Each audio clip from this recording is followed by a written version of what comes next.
Hey everybody, Sickness here again to talk to you about what I bought, what I watched today. Today I went to Walmart, did a little diving through their $5 dump-in, ended up picking up a bunch of great titles. The first title I picked up was this Family Adventures 6-movie pack.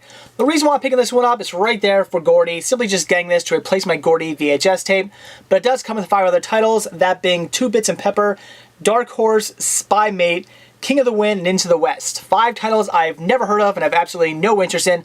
Again, just getting this one for Gordy. The next title I picked up was The Peacemaker. Again, simply just getting this to replace my VHS copy. I've heard this was good, look forward to checking it out. Now they got it on DVD, definitely will. Then I grabbed The War of the Roses, another title that I'm picking up to replace, yet again, another VHS copy. I've heard great things about this movie over the years. Apparently it is very funny. I hear it's one of Danny DeVito's best movies, so definitely look forward to checking this out. Next I picked up Coal Miner's Daughter. This is one of those titles that I've wanted to get for a while now. I've been interested in it, but for whatever reason, I just keep passing it up. I see it all the time in the $5 Walmart dump-in, but I just keep grabbing other titles instead. Figure it's about time I finally picked this up. Really looking forward to checking it out. Hear it's great. Can't wait to watch it. Then the last title I picked up is one I've wanted to see for a very long time now. It's a classic. I hear it's amazing. Definitely had to pick this up when I came across it for only $5, and that is The Treasure of the Sierra Madre, starring the great Humphrey Bogart. Really looking forward to watching this. Again, I've heard it's amazing. I've seen many clips from this. I've seen them talk about it in many documentaries.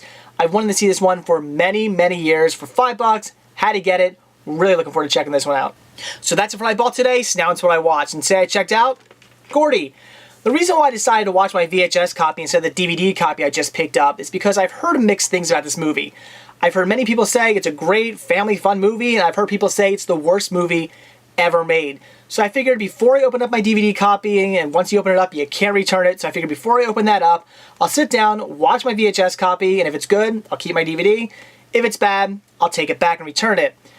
I had mixed feelings towards this movie though. It wasn't all bad, but it definitely wasn't all good. It's one of those movies that has moments where you get wrapped up in it, you're like, okay, this is good, I can get into this movie, and then the next scene completely ruins it. And then the next scene comes, you're like, okay, now I'm getting back into it, and then they show another scene and it ruins it again. It's one of those films, unfortunately. Now, it is just a family-friendly, fun film. It's definitely nothing special. It's something for the kids. It's a very, very family-friendly movie. But I don't have anything wrong with family-friendly movies. I have many of them. I enjoy them. They're good movies. But this one, again, it just had its moments where it was a decent family fun movie, and then it would just do something stupid or too over the top or too ridiculous, just even for me looking at it as, you know, as a family-friendly kid movie. Just some stuff was way too over the top. Just some stuff just seemed, you know, really out of place and just, you know, bad writing. And it was just, it wasn't all that great. The acting in this was pretty piss poor as well. This is going to be the first time probably the first and only time I'm ever going to say this. From what I was told, Britney Spears actually went out, she auditioned for the main role of the girl in this movie, and apparently was turned down. I gotta say, I kind of wish she would have gotten the part, because I have seen Crossroads, unfortunately, I have seen that movie, and it's an awful, horrible movie, but in all honesty, Britney Spears isn't horrible in it. I mean, she can kind of, sort of act, which is more than I can say for the girl in this movie, who, according to IMDb, she only ever acted in this, and then she did a narration for another movie, another documentary, and that's all she's credited for, meaning that apparently after everybody saw her piss poor performance in this, she never got another job. At least that's what I'm assuming happened, because it was pretty bad. The little boy in this can't act either. The adults in this can barely act as well, so the acting is pretty darn bad. So it's just one of those movies that could have been something decent had they put maybe more time, more effort into it, wrote it a little bit better. My theory is, and I don't know this for sure, I've read this on the internet a few places, but nothing that's been proven. From what I think and from what I've read, this movie was a little bit rushed to get it out before Babe came out. And again, I don't know if that's true or not. I could just be making this all up. It is just my theory and some other theories on what I read on the internet. And I can see that, because it did feel a little rushed. It felt like some of the storyline, things just sort of happened. Like, you know, there'd be this part of a movie where something needed to happen to make the plot go, and it would just be there. So that was the downfall. I felt, you know, this never would have lived up to Babe.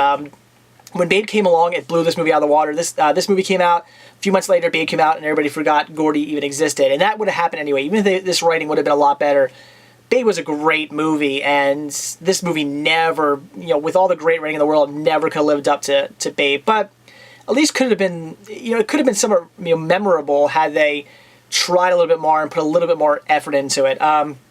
So this did come before Babe. Apparently, it was originally thought up by some of the cast of Green Acres, actually.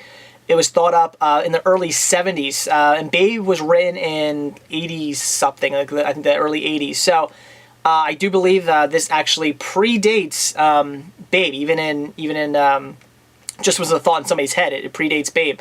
So a lot of people call this a Babe ripoff, which it's technically not a Babe ripoff. It did come before Babe. It just happens that two Pig movies came out within a few months of each other, and one being much better than the other. So would I say check this out? Not necessarily. I didn't absolutely hate it. I will be keeping my DVD copy because it wasn't the worst movie. I guess when I have a kid, I could see sitting down and watching it with them, because it had its moments. It wasn't 100% bad. It was like 50% good, 50% bad. It definitely had its moments that I did enjoy and I thought made for a good family-friendly movie. But then it had those, the other 50% where it just would do something ridiculous, something stupid, just some part of the movie that, would make me go from getting into the movie right into like, really, is this happening? That's the unfortunate part about this movie. I think it could have been better had it had a little bit better writing. So Gordy, I can't really recommend it. I really want to say check it out. Maybe you have kids or something like that. You want to sit down and watch it with them. Maybe I'd say okay. I think kids would definitely, they would definitely like the movie. There's no reason why the kids wouldn't like a movie about a talking pig. But for us adults, even for adults like me who enjoy, ridiculous, kiddie, family-friendly movies, it's a little bit too ridiculous and a little bit just too badly written and badly acted for me to really enjoy. So again, can't really recommend it. Unfortunately, could have been better. Wish it would have been better. Oh well, what are you going to do? I can't really recommend Gordy. So that's it for what I bought when I watched today. I'm definitely looking forward to checking out the titles I picked up from Walmart. Again, I got those all for $5 a piece, so if you're looking to get any of those titles, head to Walmart. And watching Gordy, unfortunately, can't really recommend it. Like I said, it wasn't that good. But again, it wasn't all bad. It just wasn't all good either. So unfortunately, though, I just can't recommend it. If you want to see a good talking pig movie, watch Babe. So that's it. Thanks for watching, and stay tuned to see what I bought and what I watch tomorrow. See ya. Hey guys, one quick thing before I go. Just want to give you a heads up and let you know about two new coupons. First, there is a $5 off coupon for the upcoming Blu-ray release of Real Steel that comes out this Tuesday. I haven't seen the movie yet, but I definitely look forward to checking it out. I'll be buying myself a copy for sure. So down below there's a link, click on it, save yourself $5. And the other coupon I want to tell you about is a $3 off coupon for the movie Abduction. It's going towards either the Blu-ray or DVD release. I personally have no interest in the movie, but if it's your thing, down below, click on the coupons.com link, save yourself $3.